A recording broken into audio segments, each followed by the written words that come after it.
વૈશ્વિક વેપારના હથિયારીકરણ સામે સુરક્ષા કવચ રચવા માટે પિયુષ ગોયલે આત્મનિર્ભરતા પર મૂક્યો ભાર. કેન્દ્રીય વાણિજ્ય અને ઉદ્યોગ મંત્રી પિયુષ ગોયલે તાજેતરમાં જણાવ્યું હતું કે ભારત સ્વાવલંબનના શાશ્વત સિદ્ધાંતને અનુસરીને લગભગ દરેક સ્તરે સુદૃઢ પુરવઠા સાંકળોના નિર્માણ પર ભાર મૂકી રહ્યું છે.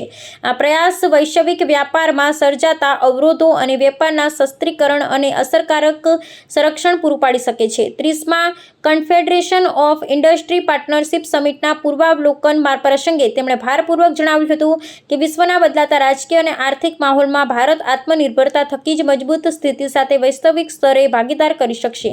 ગોયલે ભારતીય વિકાસના પાયાના 3 મુખ્ય સિદ્ધાંતો સ્વાવલંબન, આત્મવિશ્વાસ અને આત્મરક્ષાને રેખાંકિત કર્યા હતા.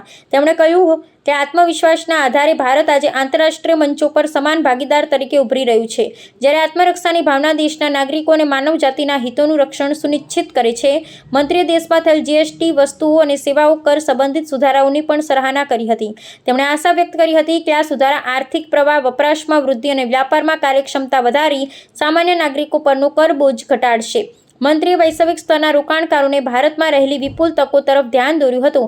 તેમણે સમજાવ્યું કે યુવા જનસંખ્યા, ટેકનોલોજી અને સંશોધન પર આધારિત ભારતનું અર્થતંત્ર વિશ્વમાં સૌથી ઝડપથી વિકસિત થઈ રહ્યું છે. ભારત હવે આંતરરાષ્ટ્રીય આદાન-પ્રદાન, આધુનિક વ્યવસાય અને સ્વયં સંચાલન જેવા ક્ષેત્રોમાં અગ્રેસરની ભૂમિકા ભજવી રહ્યું છે. આ વિકાસને પગલે ભારત વૈશ્વિક વેપારમાં માત્ર એક સહભાગી તરીકે નહીં, પરંતુ સ્થિરતા અને જવાબદારીનું કેન્દ્ર બની વિશ્વનું નેતૃત્વ કરી શકે છે. In this new geopolitical, geo-economic world order, India is working on 3 major principles. One is Atmanirbharta, that's self-reliance.